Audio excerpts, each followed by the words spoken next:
if you are authentically interested and eager for what you're doing, then at any step along the way, it's been a great use of your time. Hello, I'm Freddie's mum, and welcome to 50 Stories. This is a space where I interview real women who are in their 50s and they have all decided to rewrite this next chapter of their lives. And today I have got the greatest of pleasure of talking to Beth. So, Beth, I would like you to introduce us and say who you are and where you are in life right now. Well, thank you, Lindsay. I'm so happy to be here chatting with you. I am a huge fan. You have such an important message, so I'm really happy to be here. Thank you. Um, as I said, I'm Beth. I'm 57 years old. Professionally, I'm an artist and life coach. And personally, I'm all about the outdoors, animal welfare, and family. Superb, superb. And just in case you haven't picked it up, Beth is not on our shores. You are in New Jersey, aren't you? I am, yes, yes, a little bit of a time difference here. Yeah. Oh, an international guest. I think you're our first international guest. We're global because of you, Beth. We're global. So fancy. So I'm going to go first, right on to the first question, which was, what was the moment that you knew that your life needed to change or needed a change? Well, I feel like with me, it wasn't so much about deciding about a change as it was about adapting to the changes that were just happening in my life, whether I liked it or not. So, um, like many women in midlife, I was at this point, sort of a vortex of crises, losses, transitions, some predictable, some not. I'm talking about caring for terminally ill parents and then letting them go, empty nest, same kind of thing with our beloved animals, coming to the end of their life and, spending as much time in the vet euthanizing one after another as almost like I was getting my hair cut. It just seemed like there was always another um, animal needing care or something. And it was just a lot. On top of that, of course, menopause and all of the drama that brings to us. And for me, it was during the COVID pandemic as well. And on top of that, we even had a natural disaster. Hurricane Ida came ripping through our area, and it spared our lives, but it nearly destroyed our home. So it was the hardest time in my life by far when all of these things were happening at the same time. Mm, And it lasted a lot longer than the actual events. mm, Um, it really caused me to question and examine, my priorities, yeah, my identity, my purpose in life, all that good stuff, yeah, my yeah, roles. Um, yeah, but I will say that um, I will never be able to be back to the person that I was before all of yeah, this. I'm permanently yeah, changed. yeah. But at the same time, it's like now I'm more myself than I've ever been before. So, clarity of crisis, I don't know. So Right. that's a lot to go through, Beth. Like you say, and just the sort of the fact that the sort of the relentlessness of it all, and the Yeah. huge change in everything aspect of your life. What have you learned about yourself? I was going to sort of say about starting over in a new chapter, but really coming to the end of that part of your life and then moving into the next stage. And you've sort of said, you've got this clarity now, you're not the same person. What else would you say you've learned? Yeah. I would just say that what I really learned was that if I don't define my purpose clearly, every set of circumstances that comes along is going to define it for me. Mm, And um, it's it's something that I feel so grateful that I was able to be there for my family when we all needed someone.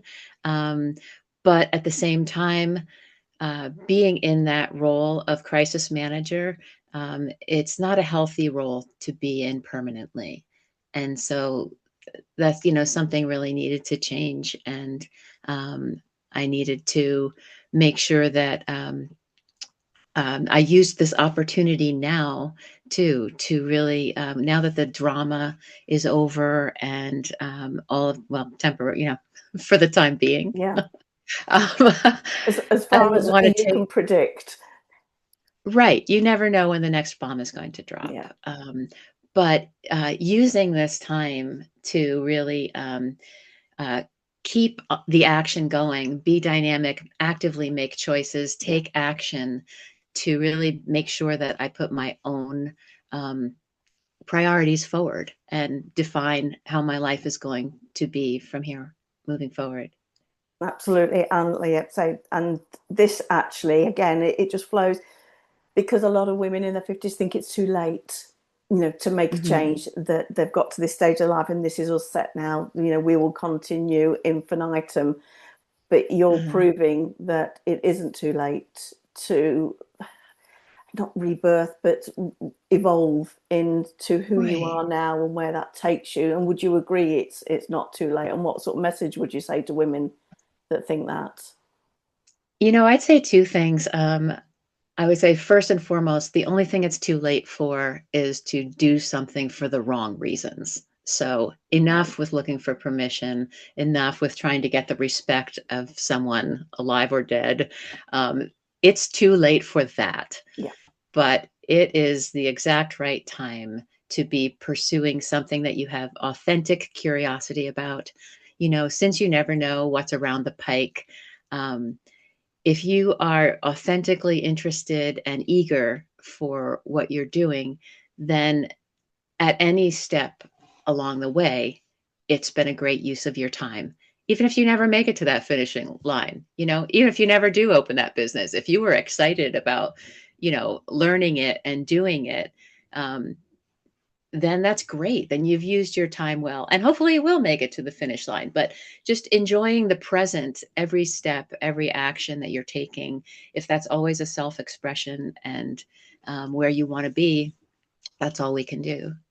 I love that because it's not about the happily ever after, because it's not about the end part. It is that journey along. And like you say, even if Hmm. it doesn't pan out, you've given it a Hmm. go. You've scratched Yeah, that itch, as I would say, and it doesn't matter because you've done something that was genuinely important to you and it brought you joy. Reflection then, looking back, what's the one thing that you would say to your younger self? I would say stay creative. Be creative in how you face problems. Be creative in how you face opportunities, and be present with that. And then you've made your life your own. Certainly seems as if there's a point at this age, around menopausal age, that women on the whole tend to go, I'm comfortable in my skin, I'm going to do what I want to do now, and have that sort of clarity that they never had in their 20s, 30s, or sometimes even in their 40s. Now, that's wonderful. Absolutely true. Hmm. So I'm going to say to yourself then, because I've asked you this previously, so I know what you call it. So if you had to name this chapter of your life, what would you call it? And can you explain why? Yeah, I would call it roots and wings. It's what I want for my children, and it's what I want for me as well. I want to be informed and have the background of my previous experience, but I don't want it to tether me to an identity that I've outgrown. So I want it to help me, um, fly into the next chapter of my life.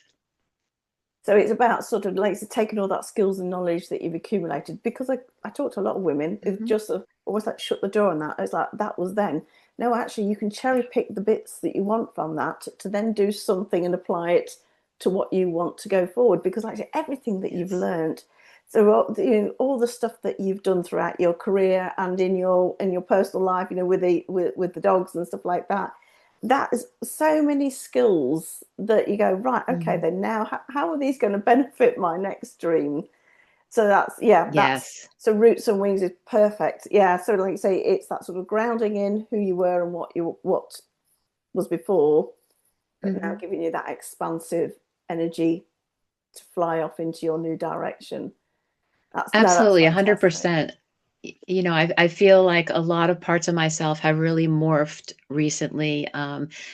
Some are shrinking to make space for growth in other areas. Some are just requiring less of me. You know, the art that I do, I've gotten to the point where um, I've reached a level of mastery with that now that I can, you know, sort of make some space, make some time for the coaching that's coming up and for the kayaking that I want to do and the hiking and traveling to visit my kids who are now living far away. So everything sort of shifts around in a Rubik's cube or whatever you want to call it, allowing for, you know, what's called on for us now. A lot of the things, if I look back, I might feel like they're brand new, but then I'm going like, oh no, actually the roots of that started like 30 years ago, 40 years ago, you know, and you realize, you know, the identity that you started with is really what you're taking along with you on your journey, and everything else is just you know, it just sort of shifts it, morphs it, colors it in, however you want to look at it. Super. I will ask you at the end just to share your link because I cannot describe what you do to people. Every time I describe it, I get a blank expression. They say something as really crass as what I did, ooh, pumpkin carving. And then I show them, they go, oh, wow, Yeah. how, what?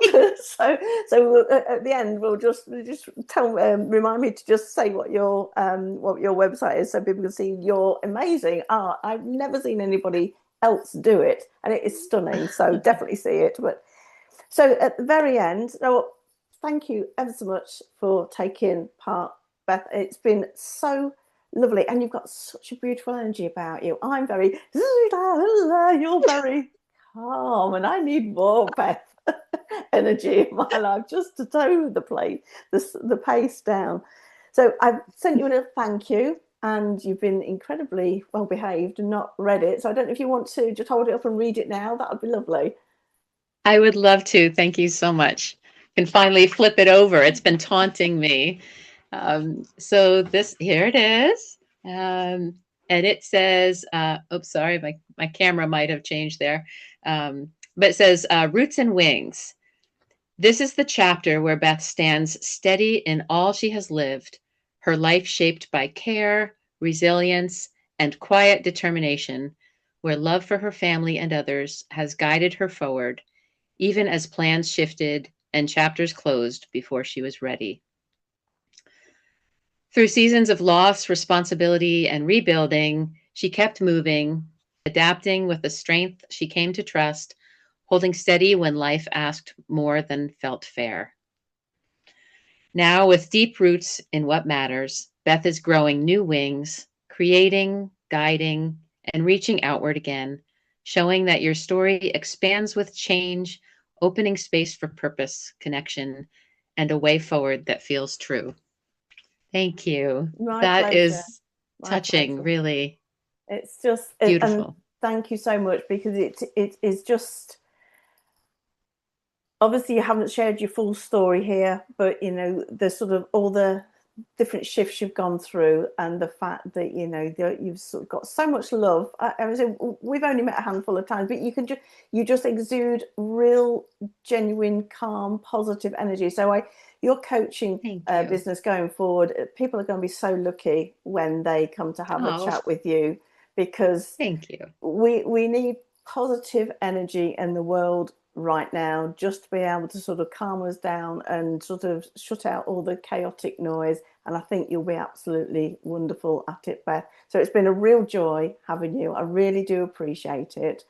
And Oh, that means the world to me, Lindsay. um, Thank you so much. appreciate, thank you. And that's the end of our interview. So if you would like to hear more amazing stories from women like Beth from, I can say, all around the world now, Yes. subscribe to my channel. It's called 50 Stories, and every woman is sharing their unique path of rediscovery. Thank you so much, Beth. Take care. Beautiful. See you Thank soon. you. Bye Take bye. care. Bye.